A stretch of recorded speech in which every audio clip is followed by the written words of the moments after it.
Welcome, welcome all of you divine souls. We are all, in essence, the same divine consciousness. And I pray to Lord Shri Krishna, who is the Jagadguru, the Guru of this entire creation, to bless us all with divine wisdom. So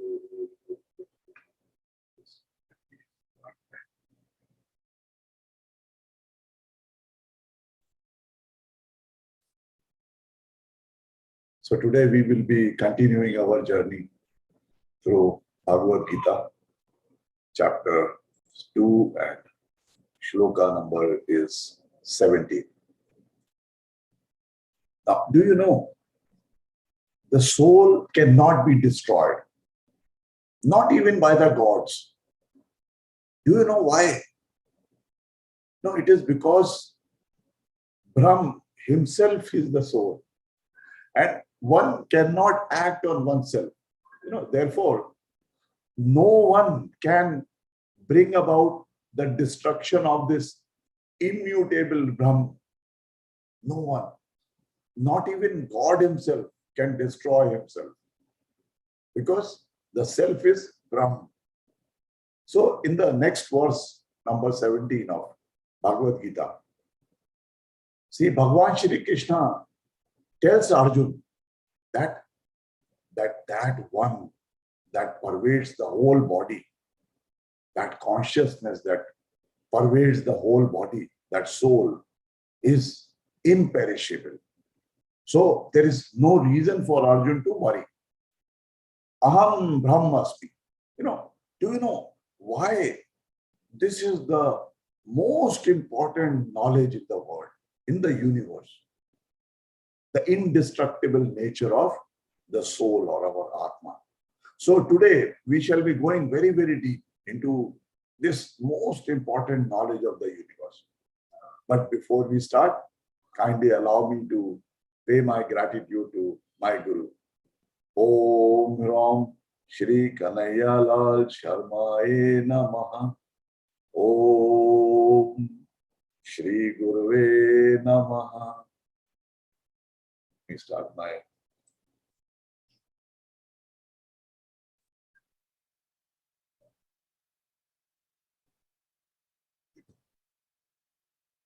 So, Om Namo Bhagavate Vasudevaya. So let us start today's session by paying our gratitude, our salutation and surrender to the lotus feet of Lord Shri Krishna.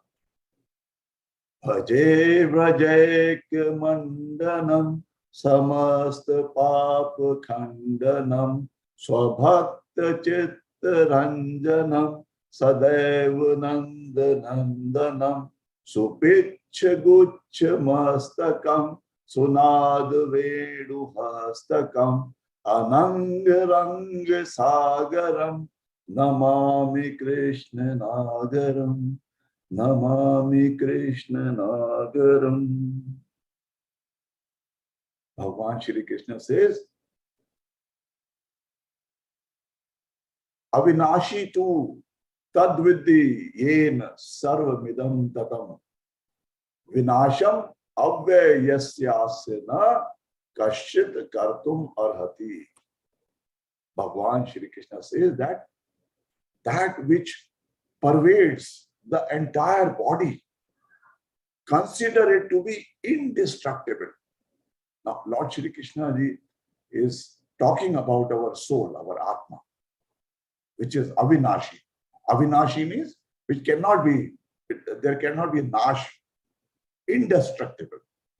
So by nature, our soul is not subject to destruction.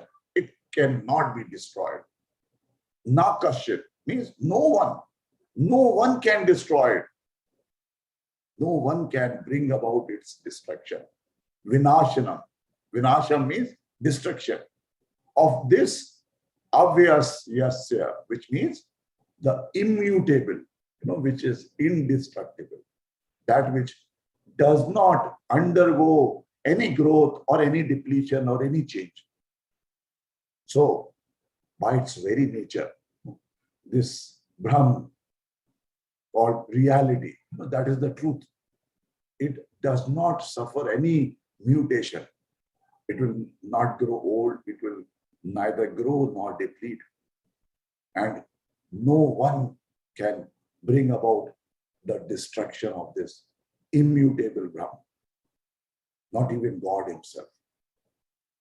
Bhagwan Shri Krishna is establishing a relationship between the body and the soul by saying that the soul pervades the body, because the soul possesses consciousness.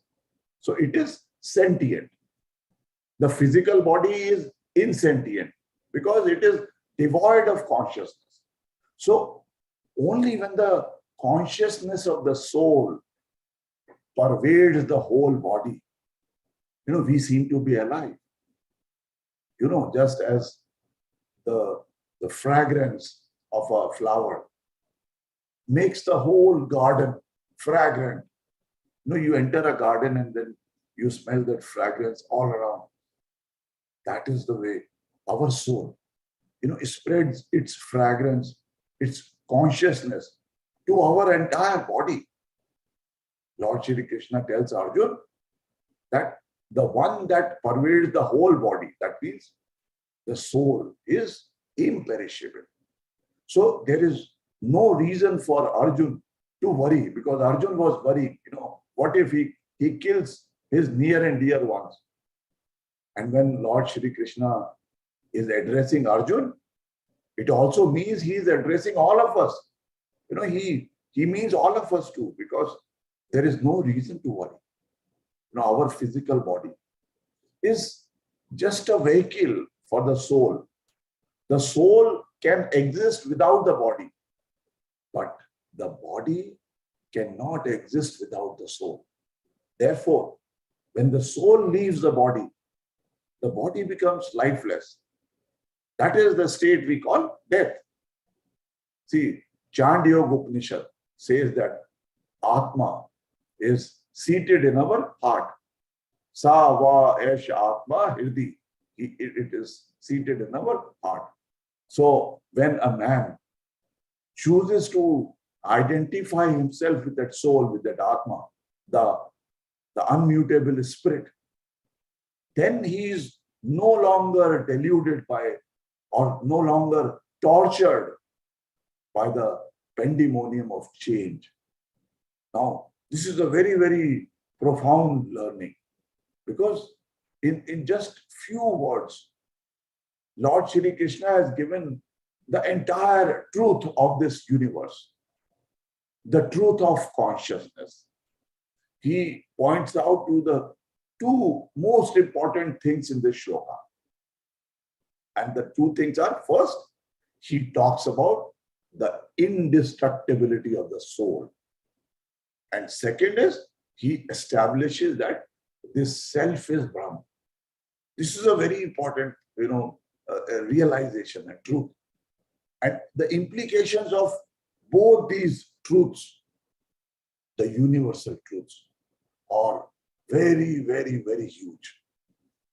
The spiritually hungry person, he asks, what is that something in life, which will give me total fulfillment? What will, I'm sure all of you, we want to find what is that thing which will give me total fulfillment in life, something which will be free from these doshatrayam. What are these three doshas in our life? The three doshas are, first is dukh mishrit tatam. All pleasures, whatever the pleasure we seek, it is associated with pain also. So it is a mishrit tattvam. Dukh is mishrit. With all pleasures, there is, it is mixed with pain also. Because first the process of acquiring something, then it may be a thing, or say you want to get into a relationship. that involves pain, first thing. Then preserving that, either that thing or that relationship, if you preserve that, then it is even more greater pain. And if you lose it, if you lose something which you are attached to, it is a material thing. Or if you lose a relationship, or you break up in a relationship, a relationship or a thing which gave you so much of pleasure earlier, for which you had undertaken so much pain earlier. Now, that will give you so much of suffering now. And this will be the worst type of suffering. The more you were attached to it, the more will be the suffering now. This is called dukkha mishrit tattvam. This is the first dosha of life. The second dosha of life is atripti karatvam. It means whatever I acquire will never give me fullness. Therefore, whether it is in terms of money, if I get, say, 1 lakh, then for a moment I will be very happy. But the next moment I will want more, 10 lakhs more. When I get 10 lakhs, then I would like 100 lakhs more. That is way. Whether it is in terms of money or pleasure or in terms of name or fame or anything, tripti or satisfaction will never come. So that is atripti karatvam. We are always dissatisfied. This is the second dosha, atripti karatvam. And the third dosha is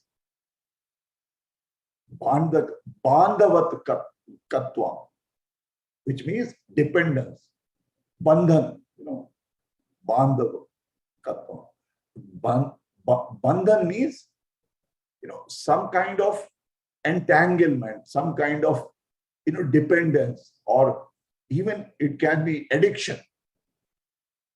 How do we feel when, say, we are addicted to our cell phone? Just imagine, you go out of the house and you forget the cell phone in the house. And when you go halfway, then you realize you're not carrying the cell phone. And what you are suddenly, as if you are so dependent on it. If it is not there with you for some time, you look as if, your life is incomplete. Same is with our relationships also. We can never imagine a life without certain objects, without that person, without that position. Just like a politician, he would not want to give up his chair. Because when we become habituated of name and fame, the moment that name, that fame goes away, life appears like death itself. This is called bandhavakatvam, or dependence. And these are the three doshas of the karma phala. See, whatever karma we do, then there will be these three doshas. So, whatever karma we do, for the three, why do we do that karma? We have got human goals like dharma, artha, kam, and moksha. And they are sadosh purushartha. Those are the purushartha. We work for something. Initially, we have to go through these doshas until we discover the real problem of life.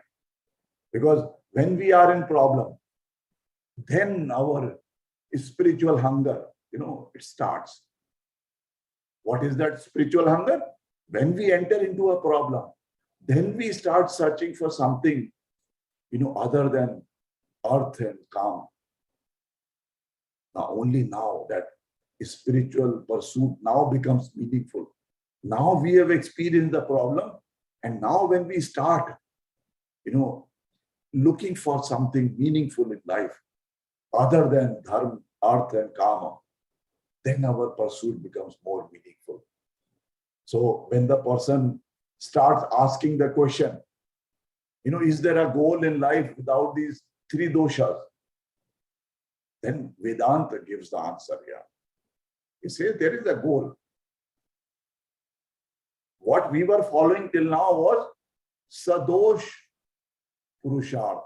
We were doing purusharth, but it came along with doshas. It came along with the problems. All the pleasures came along with the pain. But there is a goal. Nirdosh purusharth. What is nirdosh purusharth? You know, the Upanishads or our Vedas, they introduce a new word called Brahma. Vedanta introduced Brahma as nirdosham. In Bhagavad Gita also, Bhagwan Shri Krishna says, nirdosham hi samam brahma tasmad brahmani te stitha. He says, you know, those whose minds are established in samam. Samam means equanimity or equality of vision. You know, we say samdrashti. Then only they can conquer the cycle of birth and death in this very life itself. Because they possess the nirdosham. Nirdosham means something which is flawless. It does not have any dosh, any flaw. And these are the qualities of Brahma or God. And are therefore sthita. Sthita means they are seated in the Brahmani. Brahmani means the absolute truth. You know, Lord Shri Krishna uses the word same to mean someone who is possessed of an equal vision towards all the living beings. Sammadrashti, samam. Equality in vision also means rising beyond the likes and the dislikes, rising beyond our attachments, rising beyond our happiness and misery, beyond pleasure and pain. Bhagwan Shri Krishna says that those who are able to do so, only they can transcend the sanskara of repeated birth and death of this life. So now we know the most important solution to our problems. So the next question is, what should I do to attain that Brahma? Now you may ask that, if attainment of Brahma is all, will give us that complete satisfaction, then how to attain that Brahma? I think that's a very natural question. Yes, I agree. Then Vedanta says, if you do anything that will constitute karma, see, if you are saying, what should I do to attain Brahma? Then if you do anything, that will constitute karma. And karma, your karma has got three places of its origin. Manasa, vacha, karmana. Mansik, vachik and kayik or sharirik. That means karma is done through our mind, our speech, and our deed, by action. So by doing karma, we come under the karma phalam. The moment we do karma, we will be bound by a karma phalam, the results of that karma. And wherever there is a result of that karma, it will have this doshatrayam. Therefore, your very question is wrong. What can I do to attain Brahma? This question itself is wrong. You cannot ask, what should I do to find Brahma? Anything you do, it will come under karma phalam. You will have a result of that karma. And karma phalam will have doshatraya. But Brahma is nirdosha. It is beyond the dosha. So you have to come out of this doshatraya. So doing karma does not solve the problem. And not doing karma also does not solve the problem. Then the question is, how to attain Brahma? What should we do to attain Brahma? That is where Vedanta says that you can never attain Brahma by doing something. Listen very carefully. Because by doing something, you can only attain apurnam. Apurna. What is purna? Purna is infinite. Apurna is finite. Whatever you do, you can only achieve, go up to finite. Apurna. By doing something, whatever is attained is along with a dosha. But Brahma is nirdosham. So you cannot attain Brahma by doing something. You cannot. It is a puzzle. Since we are in this material world, our mind is only oriented towards attaining something. We all think that let us attain something, let us get something, possess something, acquire something. Vedanta says Brahma is nothing but you yourself. Tattvamasi. What you are seeking outside is not anywhere else. It is you. What you are seeking is nothing but you yourself. You are searching yourself. What is nirdosham Brahma? I am. Aham Brahmasmi. No. Vedanta says, Brahma Satyam Jagan Mithya. Jivo Brahmayeva Napara. Brahma is real. The universe is Mithya. Mithya does not mean that. Mithya means that it cannot be characterized as either real or unreal. It is somewhere in between. You cannot say it is. It does not exist. Mithya does not mean that something does not exist.